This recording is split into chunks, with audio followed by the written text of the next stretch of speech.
Good afternoon, and thank you for joining us for the NAAIA Black History Month Fireside Chat.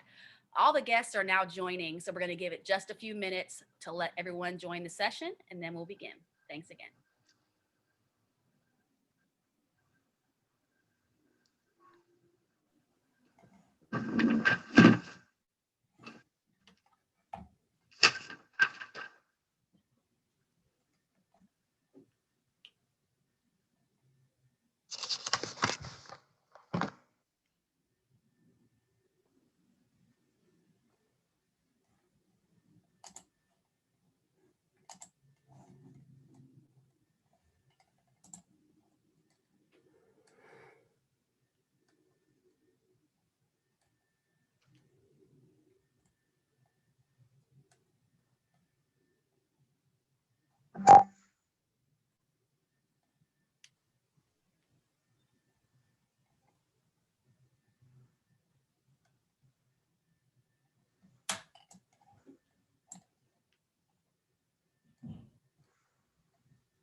Hello, everyone. My name is Jeffitha Van Dunk, and I serve as the event planner for NAAIA. I'd like to take this time to welcome you to our event today and provide you with a few housekeeping items to ensure a very productive session. Upon entry to today's webinar, you will notice that you were muted. We keep the attendees muted during the webinar. The panelists are able to present without interruption. You will also listen through your computer speakers, or if you have any challenges with that, you can change to the dial-in option to be able to hear through your phone as well. Please enter any questions through the Q&A box that's at the bottom of your screen on your Zoom platform. We ask that you do that so that any questions can be addressed during the Q&A section of the program. The chat session is available. The chat box is available for commentary as well as sending messages to either all panelists or all attendees as well. But we do ask that all questions go into the Q&A box. If you have any technical problems, you can also post those in the chat box and we will try to assist to the best of our ability. This session is recorded and will be posted on the NAAIA website under the webinar section. So you're welcome to come and review and rewatch this session at your convenience.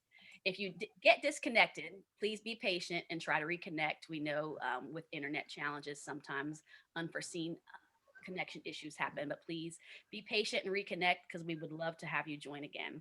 Thank you all again for your attendance and support. And now I'll turn the program over to Susan Johnson with the Hartford. She is the NAAIA National Board Secretary and Program Chair, and she will be moderating today's session. Thank you. Thanks, Jeptha, and good day.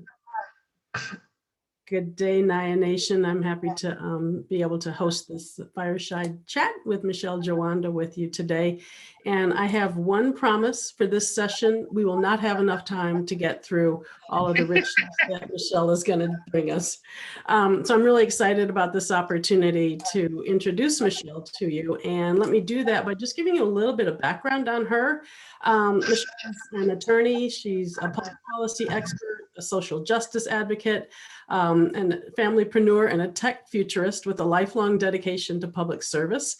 She currently works with Google's public policy team, where she leads the organization's progressive engagement. In that role, she develops strategic relationships and partnerships with nonprofits, think tanks, elected officials, and thought leaders across the United States. And as you'll hear, Michele has a rich background in public policy, in advocacy, working on Capitol Hill, and as an attorney. A regular commentator for MSNBC, Fox News, and CNN, Jawando is a sought-after voice and has been interviewed and quoted numerous times by national print and radio media. So with that august background, let me say hello to you, Michele, and to welcome you to NAAIA. Hi NAAIA Nation, and thanks again, Susan, for taking time out to talk this morning. Well, we're really excited to have this opportunity to hear from somebody with your perspectives and your background and your experience and your personal story. We're celebrating Black History Month here, and that's part of the opportunity that NAAIA, National African American Insurance Association, the premier organization for Black professionals in the insurance industry, is looking to leverage today. So, we're going to just have a conversation. Yes. Take you on, have you take us on a journey. We'll go back and forth a little bit. But why don't we start by just enabling you to give us a little bit of your life story, your personal background, kind of the foundation of who you are. What got you to where you are today? Well, before I begin, I just really want to thank you, Susan and Margaret, for your leadership, the leadership of the National Board, the full NAAIA Nation, just for putting together and having the vision to do this. I want to recognize Gerald Tillman for having the idea in '97 to really think through institutionally, how do we bring together and professionalize and support and create a network of African American professionals. More than ever, we really see the need for us to continue to build these support networks for one another. And so I'm really honored, and so wanted to just start the conversation with that. I trace everything back really for me to the very small island of Bermuda. My great aunt, who my father kind of looked at her as his second mother, his mother and my great aunt were sisters, best friends. Their children lived with each other back in Bermuda or back in the States. But my great grandfather, James T. Brown, was ahead of the curve, thinking about how you educate women, how do you educate your daughters? And so my aunt and my grandmother were professionals at a time where that was not something that was a traditional story for particularly Black women. We hear those stories for our sons, but maybe not as much for our daughters. And my great aunt was the first Black woman on the island of Bermuda to become an attorney, went all the way to later become the first attorney general, was knighted by Queen Elizabeth. My grandmother was one of the leading nurses at the time at one of the segregated institutions on the island. And growing up, we were a part of this kind of civil rights movement there. And when you have that as the backdrop of how you grow up, it changes and it puts everything in perspective for everything you do. And so fast forward, when my parents got together, my mother and her family came up through the Great Migration, coming from deep Florida into the States, into the northern states, and eventually landed in New York, and seeing their support generationally for leaders in Brooklyn, New York, like Shirley Chisholm and Sam Wright and some of the leaders of the day. When her family and my husband's family got together, it was magical. And really that's been the backdrop and the impetus. The Black church, law, politics has really moved me from my creation. And so I found myself going to Hampton University. So shout out to all the HBCU grads. Right. Who are here today.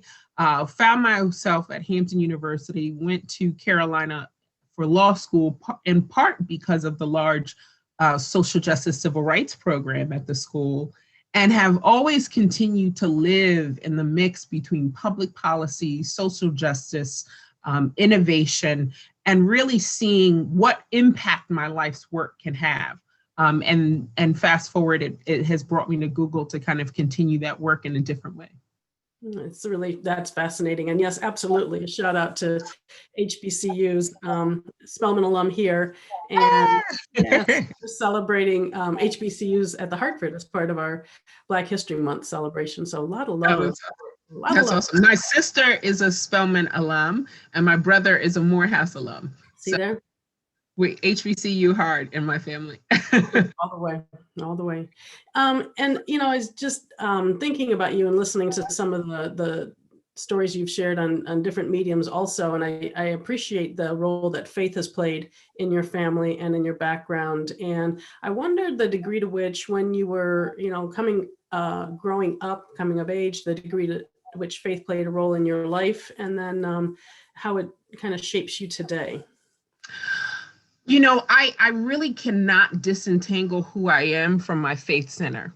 And the reason why I say that is I think in so many ways, a lot of times we compartmentalize the pieces of who we are. And we think that actually by doing that, we're putting things in the right order. And what I found is the greatest moment of coherence in my life is when I decided that my work would be connected to my ministry. When I recognized that even in my work in technology, that there was an opportunity for me to really serve the least of these, to feel connected to this greater purpose for the moment while I was here on earth. And so I toyed with for actually some time whether or not I was going to go to seminary or go to law school.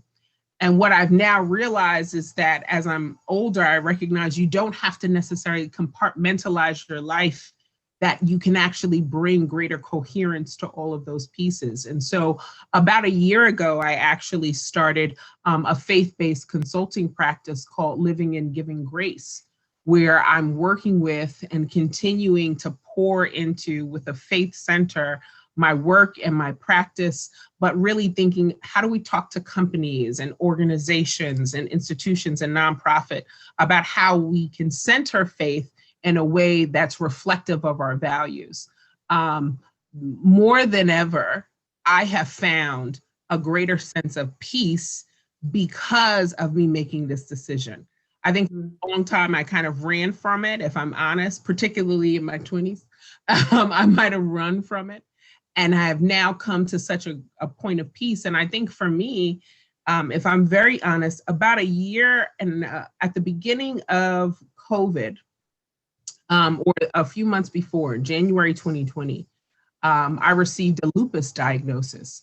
And for people who aren't familiar with lupus, lupus is a disease, a part of the autoimmune kind of grouping of disease like MS and others.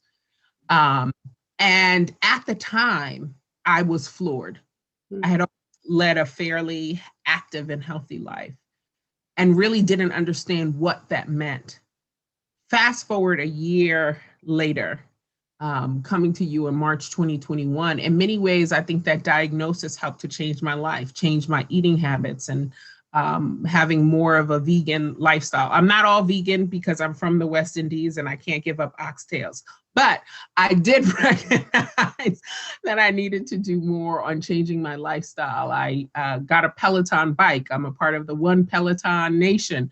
I really decided that there were things that I was going to do to make sure everything that was in my power that I physically could do to lengthen my life, I would do. And that also meant opening up myself to accept this kind of spiritual connection that had always been there. And so I think for me, faith continues to play a central role. And I hope that when people see me, that I live the kind of example. My mother often says, you should be the only Bible, and that's my Christian faith tradition, but be the only Bible, be the only Quran, be the only Torah, be the only book of faith that someone would ever meet. Let your life be that. Let that life be that example. And so that's how I try to live my life. Oh, that's amazing. I have such an appreciation for that. A lot of the motivation that I have in the diversity and inclusion space is that very much seeing and appreciating the wholeness of a person and seeing them for who they are and where they're coming from. And that really motivates me as well. So I love the transition between, the intersection between people, politics, policy, taking us into your professional side of your career. It's a wonderful mix of working in the congressional arena, the policy arena, advocacy. Can you just share with the audience a little bit more about your professional career? Of course, and I will tell people, I am so excited about this administration, and the reason why is there are so many people who I know who have a real heart for public service who are currently serving, and that's exciting. I get geeked out about public policies and innovation, so you'll have to forgive me.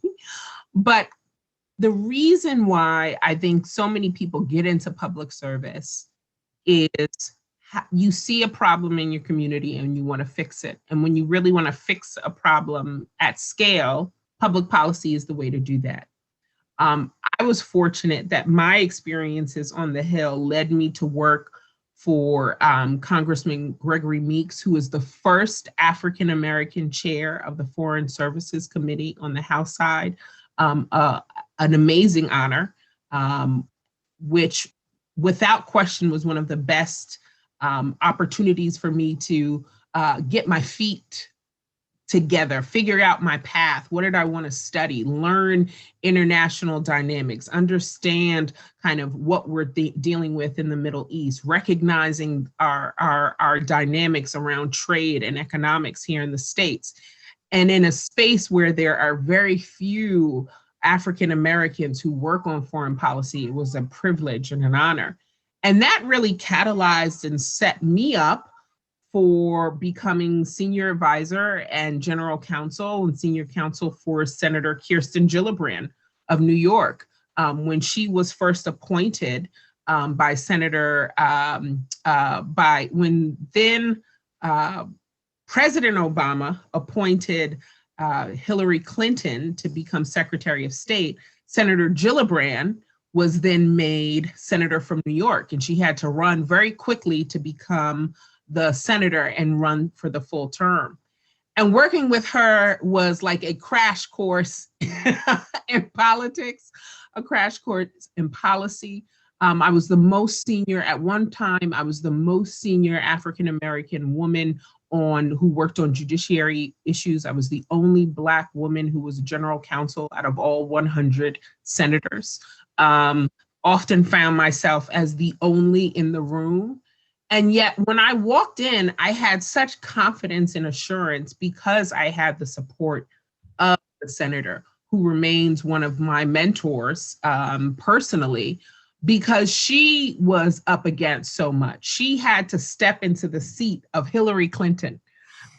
So it was no small feat for her to really shape her own path. And I was so proud last year when she ran for president, because I knew that there were issues that she was going to bring to bear.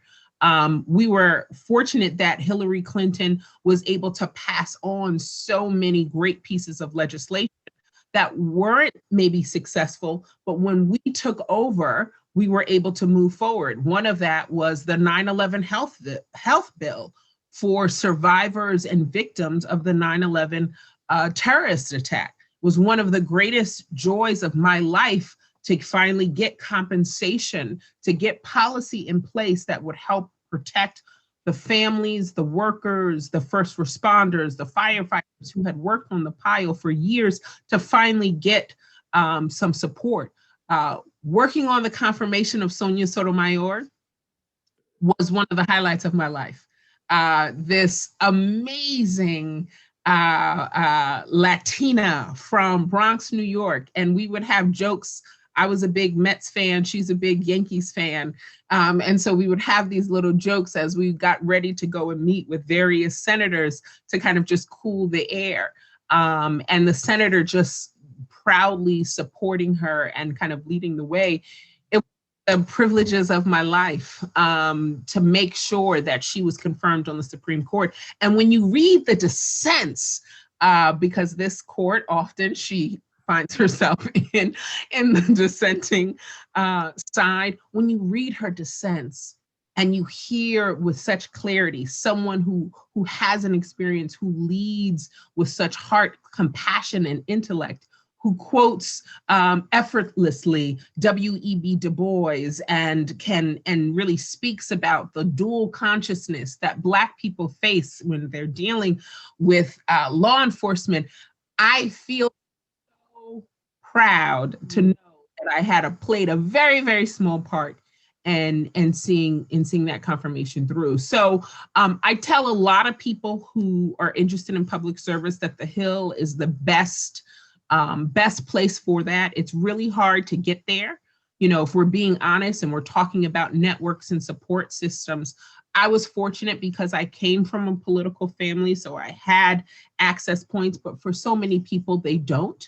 That's why support systems like NAAIA are so important for the systems and the pipelines that they create, because we have to do more to integrate these communities. Still today, we find ourselves with not one Black woman who's in the Senate.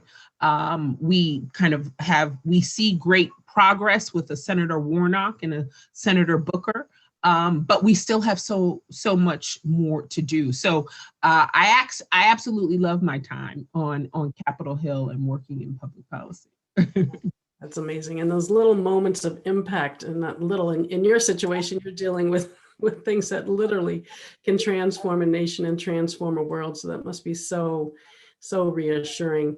And then, so can you talk then about a little bit more on the public policy and the advocacy stage? Because I have an appreciation for that work, but I would imagine it's pretty much not well understood. You know, the impact of public policy and advocacy, what is that all about? And what were you able to do? So when I left the Hill, Neera Tanden, who actually is right now being considered to be OMB director for the Biden administration, and Carmel Martin, who right now is the #2 at the Domestic Policy Council, were two mentors of mine who encouraged me to come and work at the Center for American Progress, which is by far one of the most preeminent think tanks, actually not only in the US, but is actually rated as like one of the top 50 in the world in terms of effectiveness. And a lot of people aren't clear exactly, like, well, what is the think tank and what are you doing and what's the role in policy? And essentially what we do is we become an incubator for ideas. Our founder, John Podesta, who many people are familiar with as the chief of staff to then Bill Clinton and senior advisor to President Obama, what he recognized is there was, particularly in the center left, there was a gap of ideas as it was contrasted with maybe some of the center right organizations. So you may have heard names like the Heritage Foundation and AEI and Cato Institute. And on the left, you really didn't have the same institutions who were thinking of ideas and then meeting and working with state, local, and federal elected officials to bring those ideas to fruition, but also who, as a third party, an external force, could write op-eds, who could advise and teach communities, who could give recommendations on how to improve a piece of legislation, or quite frankly, could critique why that legislation doesn't go far enough. And so I worked on a portfolio that looked at our judicial system, as well as technology and innovation, as well as voting rights and women's economic empowerment issues. And so that kind of suite of issues were things that I worked on and wrote different policies. And it was connected to much of my work on the Hill, but we were now maybe advising senators. We were giving ideas on, hey, here are 5 ideas that you could use to reform the criminal justice system in the US. That paper I wrote was later absorbed into President Obama's 21st Century Police Task Force set of recommendations, as well as the Civil Rights Commission set of recommendations that they put forward. So it's an example of putting forth an idea and then having others really take ownership, model, revise, but also giving voice to different concerns. When I spoke about kind of the gaps in digital literacy and the need to diversify the tech industry, it was both looking at the research and then looking 15 years from now at the innovation economy and seeing that unless we did something to diversify the industry, that there were voices and concerns and issues that researchers and scientists and engineers we're going to miss by virtue of not having those voices at the table. Which again, it goes back to why the work of NAAIA, your work, Susan, in DEI is so important. Inclusion at its core is really about listening and identifying what voices are here and what voices are not. And so in so many ways, my writing and my research and my advocacy was connected to what's missing and what steps do we need to take to fill those gaps. That's powerful also. That's powerful also. And then just to round out, because I do want to dive deep in some of these topics that you're raising, you're now in the corporate arena at Google. Mm-hmm. So what does that look and feel like? Where are you able to like make your mark in that space? So it's so exciting when I think about the kind of arc of my career. One of my mentors who recruited me to come to Google was a former Republican congresswoman, and she said, "Listen, you've done a great job in policy, you've done a great job in advocacy, but if you can take one of your ideas and you can get corporate America to hold on to it and to take it, and if you can get somebody like Google, who's a standard bearer." Who's known universally. If you can have one idea that's seated there, then you're really talking about massive change and impact. And there was an appeal there for me to come and be a part of really such innovation at the cutting edge of conversations. Now, corporate America is very different from where I've been before. And quite frankly, I don't think that we give enough credit to people who are in corporate America or industry who represent underrepresented communities, because you almost have 2 or 3 jobs. You have your day job, which you're responsible for. Then you have the second job, which I say is like the mentoring of people who are there and who maybe aren't at your level, who aren't management, but who are younger staffers who are looking, how do I grow? How do I survive? How do I manage this situation? And then the third is you're constantly recruiting so that you can change the dynamic and bring more people to the table. And so at Google, one of the things that I do now is I think about some of our nationwide partnerships. And I think through what are some of the tech policy issues that we're dealing with right now, and how can we fill that gap? So for instance, last week, we launched Black Women Lead, which was an initiative to put together digital skilling programs with 6 partners, all of the Divine Nine sororities. So shout out to all of the Divine Nine members who are part of NAAIA. You see my pink and green on, and Susan's red.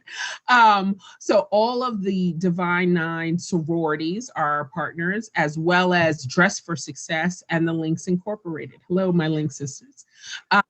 We partnered with these real institutions of Black women's leadership, recognizing that there is a digital skills gap that currently is happening in our community. And so there, to whom much is given, much is required. And so we recognize, and I was able to work to identify these partners and then identify and put together a program so that by the end of next year, we hope to have trained 100,000 Black women with digital skills training that they can use in their personal lives, their work, professionally, to become entrepreneurs. I call myself a familypreneur because I'm always trying to think about what's something that we all need to be doing. You know, my mother has a bake shop and my daughter has a slime business, and we're constantly kind of iterating and thinking through this work. And how do we close that digital skills gap, which we know research says by 2030, 70% of the jobs of the economy of the future will have some component where digital literacy is needed. And so my responsibility is, again, to see what's coming, to see who our partners are, who's closest to the ground, who understands, and how we can meet at the center to do that work. That's really cool. I want to commend Google for that type of work. I know, you're all, you and your colleagues are looking at topics around, the current situation for small businesses and making sure that there's funding for startups. And many of our NAAIA participants are, independent agents, independent insurance agents. And, so we really listen out for where are the pockets of opportunity to support small businesses. And, how can we make sure there's greater support, equity, and inclusion in that regard. And one to that end, one of the programs that we recently launched is the Black Starters Fund. Jewel Long, who is the head of that program, based in Atlanta, we've been working with a cohort of Black founders. And what we know is that there is a dearth of equity that goes into supporting Black founders. Again, identifying a problem and trying to meet the need. Now, without question, I think when you look at tech, we have so much more work to do. I am not an uncritical advocate. And I tell people that you need some people on the outside and you need some people on the inside, but let's make sure we have similar messages. There is a problem when so few Black founders have access to capital. And so what this Black Startup Founders Fund is committed to is to changing that gap, to support with non-equity reducing funds, making sure that we're providing both mentorship, partnership, skills training, but most importantly, capital. Really see these founders grow. And so we started with 50 founders, and we're continuing to kind of spread over like a year cohort program. And so even at the conclusion of this, one of the things that I'll do, Susan, is I'll make sure I send information about the fund as well as the the Black Women Lead Initiative. Excellent, thank you. NAAIA loves to be supportive. Yes.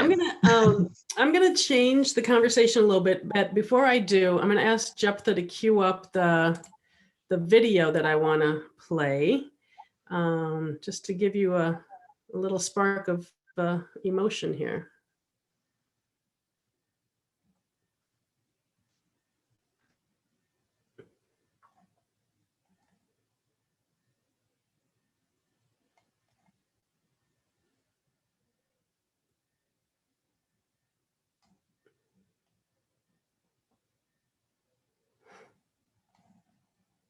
I think we all remember this moment very well.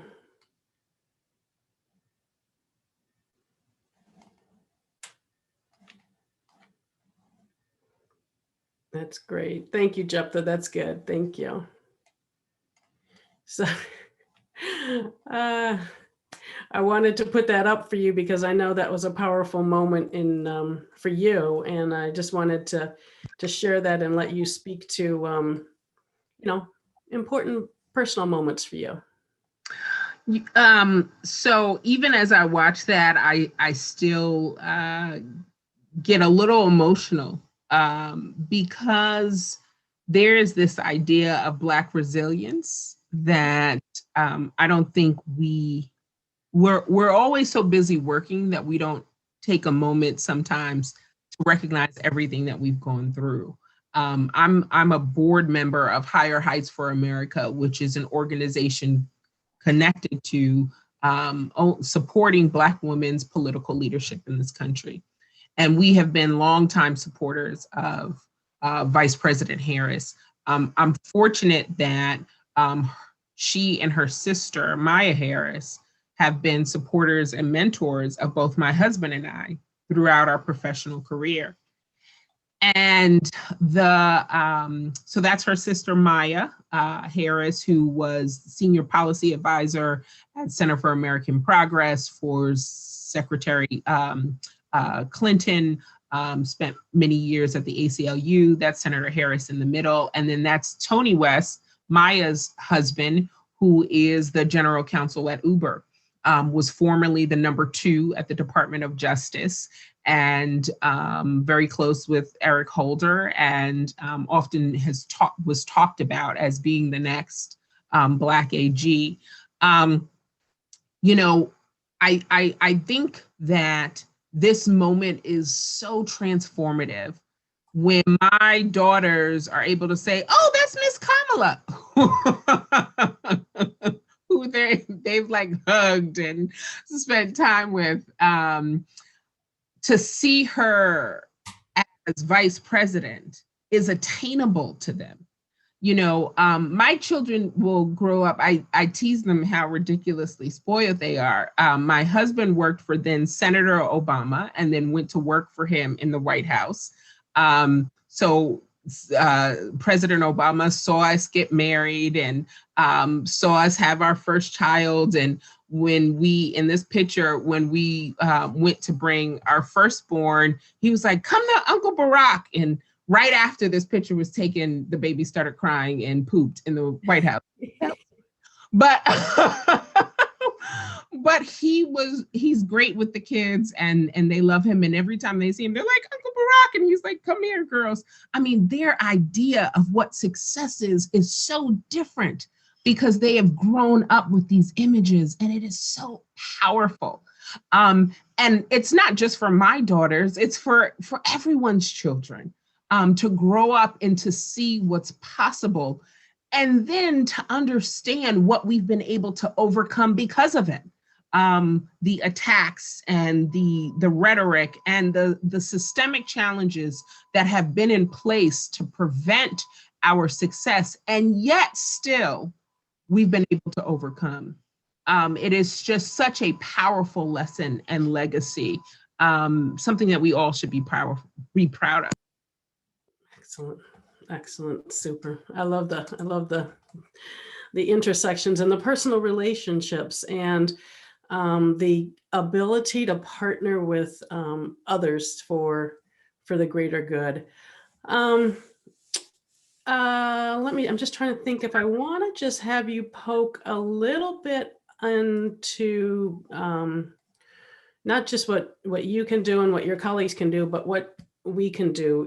Voting rights, voter empowerment are huge. And I think we really saw the power of that in the 2020 election. And, can you talk a little bit about what you have seen in terms of the progression of voter empowerment and the impact of every vote counting? Definitely. So I want to mention this because this really came to me as I thought about the unique role that NAAIA plays historically. And it's connected to this idea around Black resilience.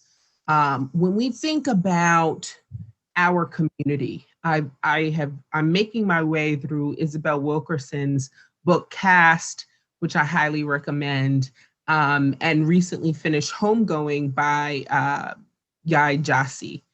And it really thinks and really encapsulates the story, the pain, the suffering, but also how we overcome and we create and we thrive and we create institutions and legacy. And really, when I think about NAAIA in your role, you are institution creators. You are legacy builders. You are the resilience keepers in so many ways. And that's just like a really special and unique role. And then when you add the layer of being an African-American insurance professional, you are uniquely called for this moment as we're transitioning to a new future. For some people that will be scary, but you are the resilience keepers.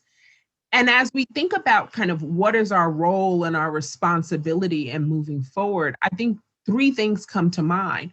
One is recognizing that unique role that institutions, that legacy have played in our communities, in our families. And that's a special story that only you as a NAAIA Nation can really share. And it's something that I think you should really think about. How do we tell our story as this unique entity that's really come this far and is committed to building legacy, to creating a sense of Black resilience? I think too, as we're having these conversations about what does diversity, equity, and inclusion really mean for the Black plus And when I say Black plus, that is a recognition of both African, Caribbean, and Afro-Latino, the broader Black diaspora. What is the role of making sure that we are telling our stories and we are doing the work as professionals who often are in a majority environments? How do we make sure that we're bringing in those missing voices and perspectives? I said earlier, inclusion is really begins with listening and identifying who's missing from the story. And we know for so long, so many of our stories have been written out of the narratives of who we are. And so how do we then put our narrative back into the story? And then finally, there is a practical genius that each of us have. Gina Rodun, she is a director at Google X. Google X is basically the workshop of every creative idea that you've ever seen in Star Trek and Star Wars. And they are the workshop of how that comes to be. So Gina Rodun is a Black and Puerto Rican thinker and writer. And she has this book called Practical Genius. And what she says is that there's basically two sides of each of us. There's the values, the passion, and the creative ability side. And then there's the strength, expertise, and our skills. And quite often we overcompensate on the strength, expertise, and skills because that's how we're socialized. That's what we're really taught to do. That's how we kind of have set up the American education system to really focus on that piece. And we neglect the values, passion, and creative abilities. But practical genius lives at the center. It lives at the zenith between those two sides. And so I think my other mission and my other challenge in charge that I would give to the NAAIA Nation is, how do you find the practical genius in each of us? Where are we overcompensating on our skills and expertise? Listen, because we have to be better than everybody, right? When we show up in a room, I know that.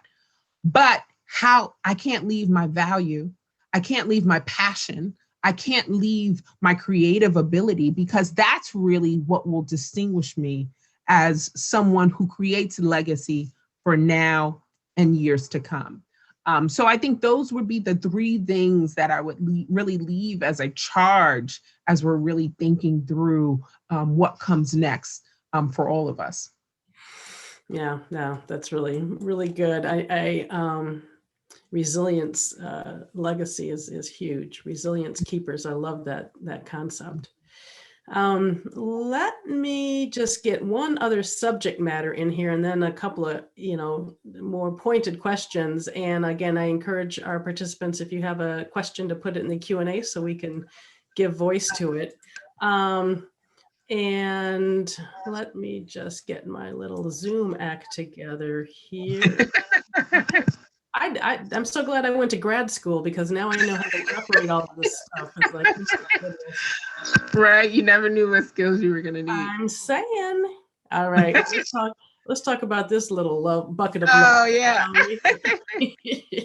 This little bucket of love right here. Oh my gosh. Okay, so to our audience, you've had an opportunity to hear Michele's wonderful journey, her background, her career, her impact, her influence, her involvement, and oh yes, and she's part of this beautiful family. Can you just share a little bit more about what's going on here? Yes. So this is Team Jawando. So my husband and I, he is a councilman in the Montgomery County, Maryland area. So we live and breathe politics, right? And when we got married, we said we were going to have our big Cosby Brady Bunch family. And we were blessed with 3 daughters. And the youngest is the little prince, William Isaiah. And I have loved, we waited a while before we had children. And I think, sometimes people should remember that every blessing doesn't come right away, right? And we were not sure if we were going to be able to have children. And then we were blessed with an abundance of children, pretty much back to back. And I'm so grateful because each of our children really teach us something different. Our oldest, Aaliyah, is this creative, generous spirit. Our daughter, Addison, actually is autistic. And seeing the world through her eyes has been such a deep and introspective opportunity for me to both stretch myself as a mother, but also to stretch myself to see the world differently through a different neurotypical lens. My daughter, Ava, is this kind of ball of energy that like prepares me in a way that I'm like, okay, let's go.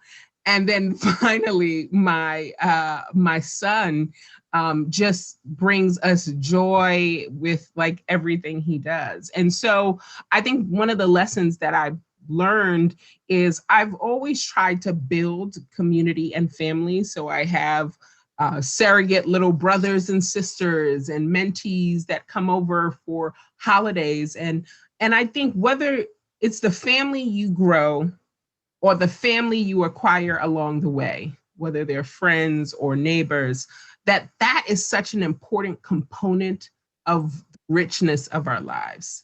And that sometimes in our pursuit of what we consider success, we neglect that part of ourselves. And I think we do a detriment to the full realization of our practical genius. Because it is sustaining, it is life sustaining, literally, to have those people around you, whether it's the family you have, the family you grow, or the family you acquire along the way. It makes it so much more fulsome and valuable. Yeah. One thing that really struck me once I was listening to my Spellman sister, Roz Brewer, who was just recently named to be the next CEO of Walgreens. I was listening to her speak once, and of course she has a robust family also and much success. And of course that old question, how do you balance work life? And her response was, I love it because she's like, there's no balance. She said, that's right. She kind of goes the 90-10 rule. So she's at work, it's 90% work and 10% family. And when she's with her family, it's 90% family and 10% work, which I think is a nice way to kind of think about it because it's all integrated. How about you? And especially this past year, just with the whole lockdown and restrictions, and you're all big one happy family right there in the same house. How's it been for you? Well, earlier you may have seen I jumped off camera because there was a crew of the little Jawandos that ran in the room, and I want everybody to have to see that. But listen, I think COVID really, I think for so many of us has really been a life changer. For me, what I recognized is at the very beginning, when you didn't really know what was happening or how long you were going to be home, and the digital learning and the online schooling and work and having the same pressures. I was actually promoted this year. And so feeling the pressure of performing, taking care of the kids, the home, and sickness was really, really challenging. And I think what I recognized is that living and giving grace really came out of that. First, they are young children, and all the research says the most important thing for children is that they feel loved and supported. Everything else you can fix. But if you don't have that, and so when I kind of changed, and so I wasn't like, where's the Zoom paper and what's the access code for the class, and kind of stepped back and took away that pressure. Okay, you know what? We're going to miss this class today, And you know what? We're going to be okay because we're going to go outside and we're going to try to find 5 plants that we haven't seen before. And let life kind of be a teacher. That changed the game for me, Susan, in so many ways. When I started to put segmenting my time at work and said, listen, between 9 and 11, I have to focus on family. I'm happy to work later. Because we have a California crew, people work and spend time all the time. We're a global company, so I'm dealing with my colleagues in London and Japan frequently. And so there's flexibility. But what I recognize is no one was going to keep my schedule unless I did it myself. I was going to respect the boundaries unless I created that. And then recently, my family, we came down with COVID. And that was another level. At the very beginning, my parents had COVID at the times when we didn't know. My mother is a psychotherapist and works in hospice care. My father's an attorney. When they got sick at the very beginning and we didn't know what was happening with COVID, I was so afraid. And then we recently came down with COVID and still because I, am immune compromised, some of the challenges that we're still kind of going through, recognizing that like COVID, we don't even quite understand the long-term ramifications, but there are a few things that I do understand now. One, we got to get vaccinated. And I know that there's a greater vaccine hesitancy in our community, but unless we do this, we are dying at a higher rate than everybody else. We are still acquiring the disease and dying at a higher rate. And so anything that gives us an opportunity to protect ourselves, we have to do this. 2, time is not guaranteed. My husband lost an uncle to COVID this year. I think we're hard pressed. If I asked everybody who was on this call, do you know someone who had COVID or someone who lost someone from COVID? I can guarantee almost everyone has.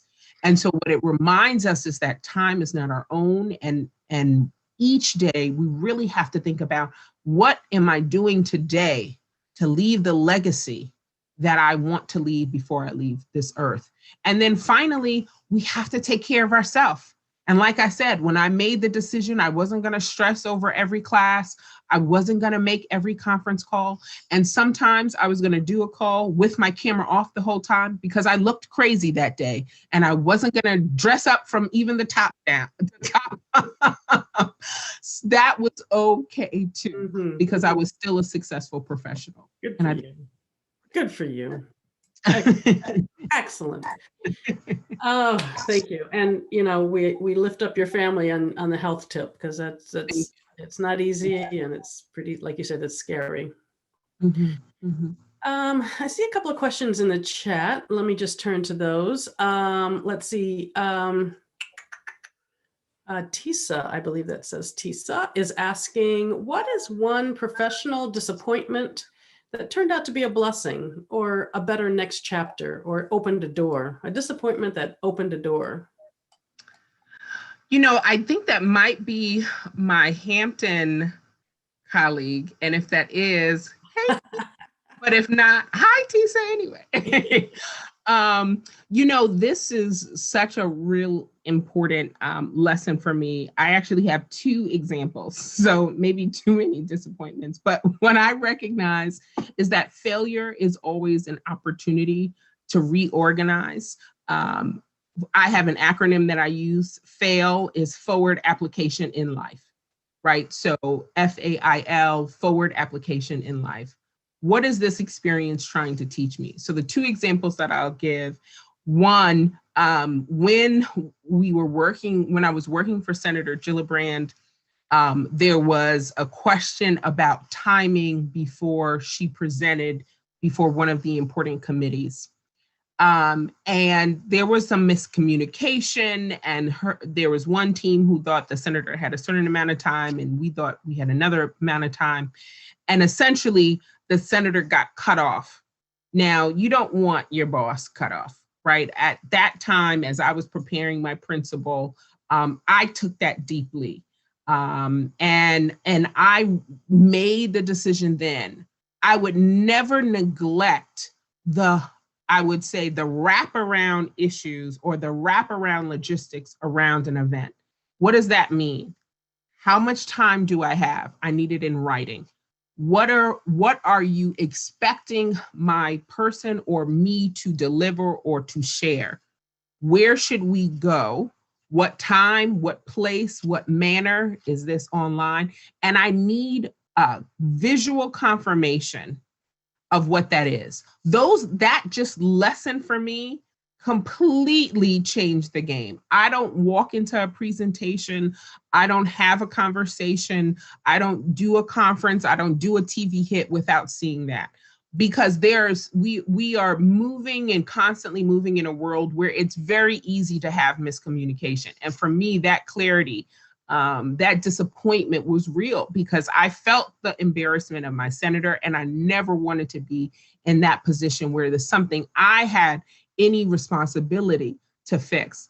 And the second thing is, I was being considered for a Senate confirmed position, and it didn't actually end up happening. And I remember feeling such a sense of kind of disappointment, like, wow, that'll really take me to the next level. And then I had the job that I had at CAP that changed my life in terms of being television and access and connecting with so many of the people who I had looked at as mentors who wanted to work with me. And I never saw myself in that way. Being able to do a conversation with Vice President Biden or Eric Holder, and just, it put me in a different frame. I became the principal, and for so long I had never seen myself in that way. And this is what I'll tell people, that sometimes you think that you need to have that one thing. You think that one thing fixes everything. But what you don't know is there's this great big world out there, and that there are so many opportunities, and that we're actually not one person. We are multiple selves. Like, we're not just one thing, we are multiple things. And that if you close yourself to only believe that it's just that one role or that title or that responsibility that's going to change anything, then you limit the possibilities of your life. I often think that we limit the possibilities of what God has for us because we put him in our own earthly image. We think you can only do one thing at a time. But I would never begin to imagine some of the opportunities and the gifts and the places I've gone, the people that I've worked with. I could not have pictured that for my life. But that's because I'm opening myself up to the multiple selves, to the multiple possibilities of my existence. And I think that's pretty awesome.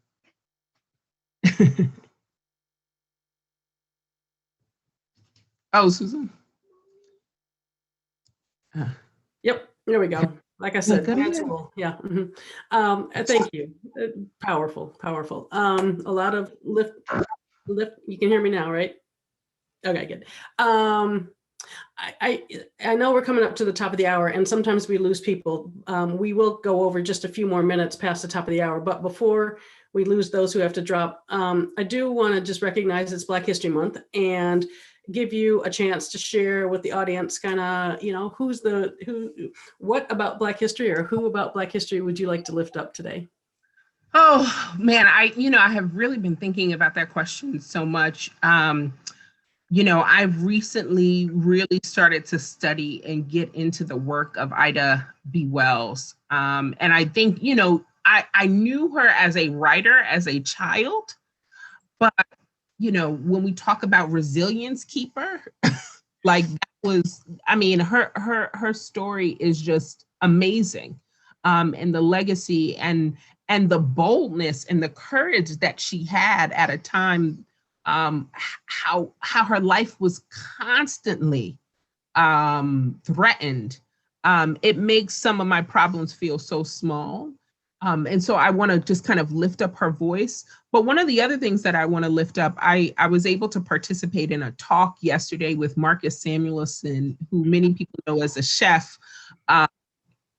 who has started this Black Chefs Fund I tease and I say food is my love language. So like I've recently gotten his book and I love cooking and experimenting in the kitchen. But one of the things that he identifies is there was a woman who, for almost every year of the bus boycott, and then later as they were preparing the March on Washington, she was a poor woman. She was a cook, and she would just feed hundreds of people every week out of her own money. She was never paid for it. And I just think about how many of those people in our history that we don't hear about, right? The workers, the drivers, the chefs, the domestics who were the fabric of our marches, of our movements, that will be nameless and faceless for so many of us for so long, but it is their enduring spirit, their little contributions that made a big difference to sustain us as a community. So I think the other place, the other people that I would want to lift up are the kind of nameless, faceless keepers of our movements, who sacrificed the grandmothers who put 25 cents in the offering plate every Sunday to send X number of babies to college. I know I was a beneficiary of that. That is a gift. And I think while we honor, and rightfully so, have to honor the lions of our movement, I also want to honor the quiet, important movement keepers as well. Excellent. Excellent. I am going to close us at this point. I think that's a powerful thought to lift this up and for us all to appreciate. And I've just been watching the chat, Michele, and just so much gratitude, appreciation, relationship. It's coming through even via Zoom, which I knew it was. I told Michele I saw her at a Links event, and I said, that woman is amazing. We have to get her involved with our NAAIA celebration, and I'm so glad that I did. I'm so glad you were able to fit us into your schedule. We admire you a great deal. We appreciate your impact. We lift you up in your work, and we pray for your family. And with that, we will close the session. Michele, thank you. Thank you. And thank you everyone for this gracious invitation. I send this love right back to you. I hope you can feel it.